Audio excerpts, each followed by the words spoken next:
ಚಂದ್ರಗ್ರಹಣದ ಹಿನ್ನೆಲೆಯಲ್ಲಿ ಶಕ್ತಿಪೀಠ ಬಾದಾಮಿ ಬನಶಂಕರಿ ದೇಗುಲದಲ್ಲಿ ಭಕ್ತರಿಗೆ ದೇವಿ ದರ್ಶನಕ್ಕೆ ಯಾವುದೇ ನಿರ್ಬಂಧ ಇಲ್ಲ ಅಂತ ಹೇಳಿ ದೇವಸ್ಥಾನದ ಆಡಳಿತ ಮಂಡಳಿ ತಿಳಿಸಿದೆ.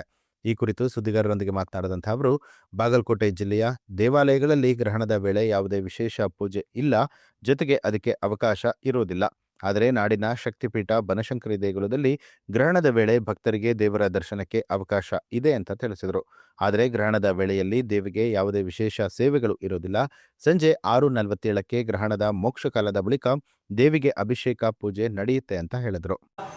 ಚಂದ್ರಗ್ರಹಣ ಸ್ಪರ್ಶಕಾಲ ಬೆಳಗ್ಗೆ ಮಧ್ಯಾಹ್ನ 3:15 ಸ್ಪರ್ಶಕಾಲ, 6:47 ಮೋಕ್ಷಕಾಲ.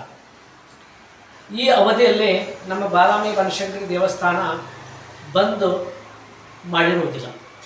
ಭಕ್ತಾದಿಗಳಿಗೆ ದರ್ಶನಕ್ಕೆ ಯಾವುದೇ ರೀತಿಯಾದಂಥ ತೊಂದರೆಯನ್ನು ನಾವು ಕೊಡೋದಿಲ್ಲ ಅಥವಾ ದರ್ಶನಕ್ಕೆ ಅವಕಾಶವನ್ನು ಮಾಡಿಕೊಡ್ತೇವೆ. ಆದರೆ ಸ್ಪರ್ಶಕಾಲ ಮಧ್ಯಾಹ್ನ ಇರುವುದರಿಂದ ಬೆಳಗ್ಗೆ ಸಂಭವಿಸತಕ್ಕಂಥ ಚಂದ್ರಗ್ರಹಣದ ಆಚರಣೆ ಮಾಡಬಾರ್ದು ಅಂತಕ್ಕಂಥದ್ದು ಒಂದು ಧರ್ಮಶಿಲ್ಪದಲ್ಲಿ ಹೇಳ್ತಾ ಇದೆ. ಆ ರೀತಿಯಾಗಿ ಸ್ಪರ್ಶಕಾಲದಲ್ಲಿ ನಾವು ದೇವಿ ದರ್ಶನಕ್ಕೆ ಸದ್ಭಕ್ತರಿಗೆಲ್ಲರಿಗೂ ಕೂಡ ಅನುಕೂಲವನ್ನು ಮಾಡಿಕೊಡ್ತೇವೆ. ಗ್ರಹಣ ಮೋಕ್ಷ ಆದ ನಂತರ ಶ್ರೀ ದೇವಿಯವರಿಗೆ ಅಭಿಷೇಕವನ್ನು ಮಾಡಿ, ಅಲಂಕಾರ ಮಾಡಿ, ನೈವೇದ್ಯವನ್ನು ಮಾಡಿ ಪೂಜೆಯನ್ನು ಮುಗಿಸ್ತೇವೆ. ಯಾವಾಗ? ಮೋಕ್ಷಕಾಲ ಅಂದರೆ ಗ್ರಹಣ ಬಿಟ್ಟ ನಂತರ. ಬಟ್ ಗ್ರಹಣ ಸ್ಪರ್ಶದಿಂದ ಮೋಕ್ಷ ಕಾಲದವರೆಗೆ ದೇವರ ದರ್ಶನಕ್ಕೆ ನಾವು ಯಾವುದೇ ರೀತಿಯಾದಂಥ ತೊಂದರೆ ಅಥವಾ ಅನಾನುಕೂಲತೆ ಮಾಡುವುದಿಲ್ಲ ಅಂತಕ್ಕಂಥ ಮಾತನ್ನು ನಾವು ಹೇಳ್ತೇವೆ.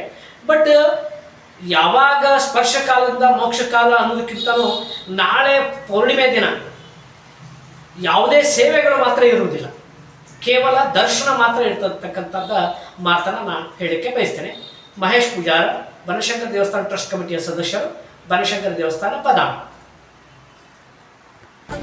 ನ್ಯೂಸ್ ಅಲರ್ಟ್ ನಿಮ್ಮಿಂದ ನಿಮಗಾಗಿ.